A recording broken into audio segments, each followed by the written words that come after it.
hidup gini-gini amat ya Allah. Di Indonesia ngelamar kerja ngantri panjang-panjang, mapnya cuma ditumpuk di tong sampah. Habis gitu yang diterima kalau nggak anaknya orang dalam ya saudaranya orang dalam lagi. Sabar aja Bu. Sabar aja ya? Iya, sabar aja. Sabar enggak juga? Iya ya. Enggak enak. Habis juga ini ya. Habis kita. Lu pernah nggak sih ngerasa frustasi gara-gara susah banget dapetin kerja? Atau malah pernah denger cerita orang dalam bisa gampang banget masuk perusahaan? Nah, kali ini gue bakal bahas sesuatu yang jarang banget dibahas secara jujur. Budaya perekrutan karyawan di Indonesia yang kadang terasa kejam dan gak adil.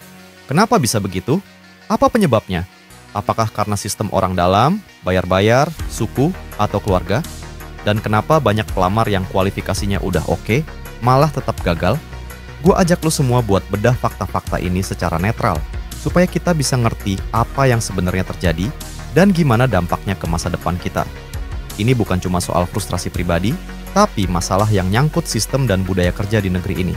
Pernah nggak lu mikir, kenapa perusahaan kadang lebih milih orang yang punya koneksi ketimbang yang punya skill? Ada yang bilang ini soal orang dalam, ada yang bilang gara-gara uang pelicin, atau mungkin karena faktor keluarga dan suku yang jadi alasan. Tapi apakah itu cuma asumsi, atau memang ada datanya? Gue bakal ajak lu bongkar satu persatu, supaya kita nggak cuma ikut-ikutan ngomong tanpa bukti. Soalnya, kalau cuma ngeluh tanpa ngerti alasan, susah juga buat cari solusi. Kita butuh lihat fakta secara jujur, walau kadang kenyataannya nggak enak. Banyak dari kita yang pernah ngerasain betapa sistem perekrutan kadang nggak jelas dan bikin stres. Dari ribuan pelamar, cuma sedikit yang lolos dan banyak yang curiga kalau ada yang nembus lewat jalur khusus. Kenapa ini bisa terjadi? Apa cuman karena perusahaan mau cari yang aman dari segi relasi? Atau ada hal lain yang bikin proses jadi kayak gini? Yuk kita gali lebih dalam, karena memahami masalah itu langkah awal buat berubah. Lagian, ini juga masalah yang berpengaruh besar buat masa depan kita semua, terutama generasi muda yang lagi cari kerja. Selain itu, kita juga harus lihat gimana dampaknya kalau budaya ini terus dibiarkan. Kalau yang diterima kerja bukan berdasarkan kemampuan, tapi karena koneksi. Gimana kualitas kerja dan produktivitas perusahaan? Apa nggak malah bikin perusahaan jadi stagnan dan susah berkembang? Kalau pelamar kerja merasa prosesnya nggak adil, apa dampaknya buat semangat mereka dan rasa kepercayaan terhadap dunia kerja? Ini bukan cuma soal kita, tapi soal masa depan perekonomian dan kemajuan bangsa. Gak cuman itu, ada juga sisi sosial yang gak bisa kita abaikan. Ketika proses rekrutmen dianggap diskriminatif karena suku atau keluarga, ini bisa bikin perpecahan sosial. Di sisi lain, ada juga yang berargumen bahwa orang dalam dan preferensi suku itu adalah bentuk solidaritas dan kepercayaan yang dibutuhkan di lingkungan kerja. Jadi, kita harus buka pikiran dan lihat dari dua sisi sebelum menyimpulkan. Karena yang kita bahas ini bukan hitam putih, tapi abu-abu yang rumit. Gua nggak akan bawa opini pribadi di sini, tapi berdasarkan data dan hasil riset yang udah ada. Misalnya, banyak survei dan studi yang nunjukin kalau koneksi itu memang masih sangat berpengaruh dalam proses perekrutan di Indonesia. Tapi, ada juga perusahaan yang sudah mulai bertransformasi ke arah sistem yang lebih transparan dan berbasis kompetensi. Jadi, bukan berarti semuanya sama. Ada pro dan kontra yang harus kita pahami secara seimbang. Di video ini, gua nggak cuma mau ngebuka fakta dan masalahnya, tapi juga ajak lu pikir bareng solusi apa yang bisa kita coba lakukan. Mulai dari perbaikan sistem rekrutmen, regulasi pemerintah, sampai peran kita sebagai pencari kerja dan masyarakat luas. Karena perubahan itu nggak bakal datang sendiri kalau kita cuma diam dan menerima kondisi.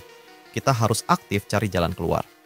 Jadi, siapin diri lu buat diskusi yang jujur dan terbuka. Gue pengen dengar cerita, pengalaman, dan pendapat lu semua di kolom komentar nanti. Karena dengan saling berbagi dan memahami, kita bisa bareng-bareng cari solusi yang terbaik buat masa depan perekrutan kerja di Indonesia. Yuk, kita mulai pembahasannya sekarang.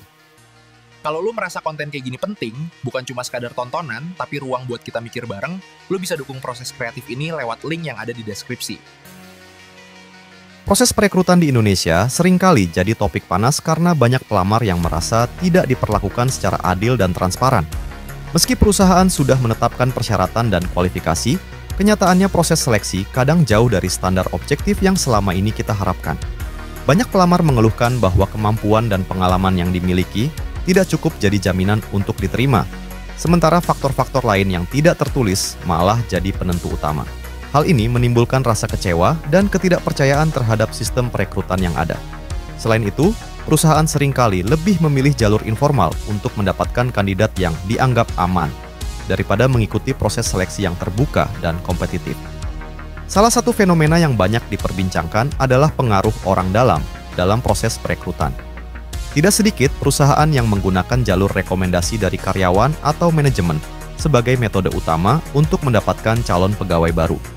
Praktik ini memang bisa mempercepat proses dan dianggap lebih terpercaya, karena kandidat sudah dikenal secara tidak langsung oleh pihak perusahaan. Namun di sisi lain, metode ini membuka ruang bagi ketidakadilan dan diskriminasi, karena hanya mereka yang punya akses ke jaringan tertentu yang bisa lolos, sementara yang lain harus bersaing tanpa peluang yang sama. Kondisi ini juga membuat standar seleksi jadi kurang jelas dan tidak transparan. Selain itu, isu pembayaran atau uang pelicin dalam perekrutan juga kerap muncul, walau sulit untuk dibuktikan secara resmi. Banyak pelamar merasa terpaksa memberikan sejumlah uang atau melakukan jalan tikus supaya bisa lolos seleksi, terutama di perusahaan-perusahaan yang prosesnya kurang terstruktur dengan baik. Praktik ini tentu bertentangan dengan prinsip meritokrasi dan keadilan, namun tetap eksis di beberapa lingkungan kerja karena lemahnya pengawasan dan regulasi. Situasi ini juga berkontribusi pada menurunnya kepercayaan masyarakat terhadap dunia kerja dan kesempatan yang tersedia. Budaya perekrutan yang tidak transparan dan penuh nepotisme di Indonesia tidak muncul begitu saja, melainkan dipengaruhi oleh berbagai faktor yang saling terkait. Salah satu penyebab utama adalah keterbatasan sistem rekrutmen yang masih banyak dilakukan secara manual dan tradisional. Banyak perusahaan belum mengadopsi teknologi atau standar seleksi berbasis kompetensi yang jelas, sehingga membuka ruang bagi proses yang subjektif dan rentan intervensi dari pihak-pihak tertentu. Sistem yang kurang terstruktur ini membuat seleksi sering bergantung pada hubungan personal daripada penilaian kemampuan secara objektif. Selain itu, kultur sosial di Indonesia yang sangat menjunjung tinggi nilai kekeluargaan dan hubungan personal turut mempengaruhi praktik perekrutan. Dalam lingkungan yang kental dengan budaya gotong royong dan saling percaya antar keluarga maupun suku, keberadaan orang dalam suatu perusahaan dianggap sebagai bentuk jaminan keamanan dan loyalitas.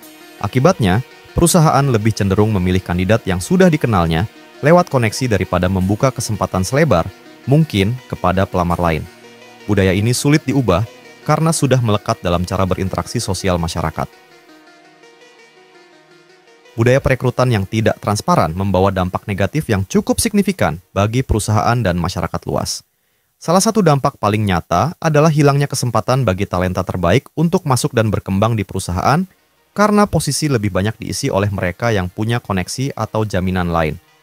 Hal ini tentu menghambat inovasi dan produktivitas karena kualitas sumber daya manusia yang dipilih tidak selalu sesuai kebutuhan atau kemampuan. Selain itu, karyawan yang diterima bukan karena kompetensi seringkali kurang termotivasi dan tidak maksimal dalam bekerja, sehingga berpengaruh pada kinerja perusahaan secara keseluruhan. Untuk mengatasi masalah ini, perlu ada langkah konkret dari berbagai pihak. Perusahaan harus mulai mengadopsi sistem rekrutmen berbasis teknologi yang transparan dan objektif, seperti penggunaan aplikasi pelacakan pelamar yang meminimalkan campur tangan personal. Regulasi pemerintah juga harus diperkuat dan ditegakkan dengan pengawasan yang ketat agar praktik-praktik nepotisme dan pembayaran pelicin dapat diminimalisir. Di sisi lain, edukasi tentang pentingnya kompetensi dan standar profesional harus digalakkan, baik bagi pelamar maupun perusahaan, agar budaya kerja yang sehat dan adil bisa berkembang. Dengan kolaborasi dan kesadaran bersama, perubahan menuju sistem perekrutan yang lebih adil dan efektif bukan lagi hal yang mustahil.